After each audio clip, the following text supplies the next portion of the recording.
수출은 많이 해도 일자리는 별로 안 느는, 특히 질 좋은 일자리가 별로 안 느는 게 큰 고민거리입니다.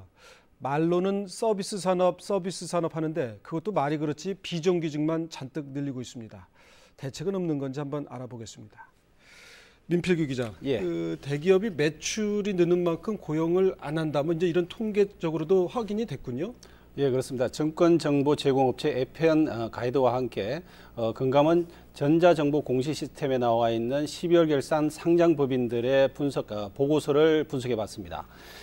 매출액 기준으로 50대 대기업은 매출이 지난 2001년부터 2010년까지 평균 109% 늘었고 영업이익은 293%가 늘었습니다. 그러나 실망스럽게도 종업원 수는 34% 증가하는 데 그쳤습니다.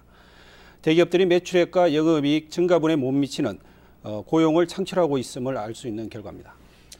우리가 제조업으로 이제 금융위기를 헤쳐오고는 있는데 말이죠. 제조업 중에서도 이게 뭐 얼마나 고용하느냐가 천차만별이군요, 보니까. 예, 그렇습니다. 매출액 기준으로 50대 기업 가운데 지난 10년간 고용을 줄인 기업은 무려 10곳에 이르렀는데요.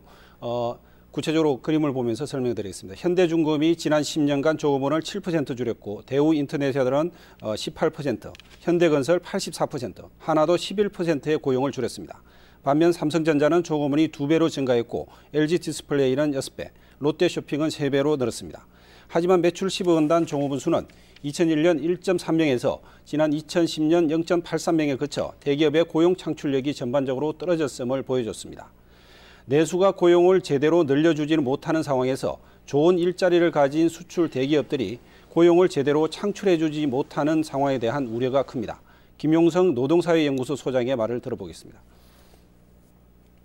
대기업 중심의 어떤 제조업에서 고용을 더 뒷받침해주지 못할 경우에는 노동시장이 굉장히 어려워질 뿐만 아니고 노동시장의 양극화까지도 우려됩니다. 우리나라가 이제 상대적으로 소규모 개방 경제인데 말이죠. 네. 내수가 별로 없단 말이에요. 예. 내수를 살려야 뭐 하여튼 고용도 늘어나는 이제 이런 구조인 모양인데 어떻게 좀 대책이 없을까요? 예, 이번 분석 결과에서 50대 기업의 매출 증감 그리고 고용 증감 현황을 보면 고용 감소 대책에 대한 이런 힌트를 얻을 수가 있습니다. 업종별로 보면 자동차와 조선 그리고 제철 등의 수출 주도 산업의 고용 증가율이 10%에 그쳤습니다. 반면 IT와 유통, 통신 분야는 고용이 2배가량 늘어나서 대조를 보였습니다.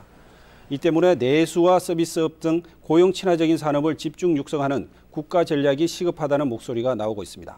김유선 한국노동사회연구소장의 말입니다.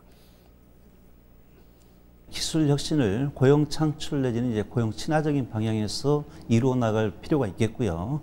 자꾸 비정규직이나 사내청을 쓸 것이 아니라 정규 인력을 좀 확대해 나가는 것이 필요하겠다. 이렇게 봅니다. 이와 함께 대기업들도 값싼 노동력을 찾아 무조건 해외 진출에 주력할 것이 아니라 연구개발과 디자인 등 고부가 가치 분야를 중심으로 국내 고용을 창출하는 노력이 필요합니다. 하여튼 뭐 말한테 억지로 물을 먹일 수는 없는 거고 물을 먹을 수 있도록 좀 유도를 잘 해야겠죠. 예, 네, 민 기자 수고했습니다. 예.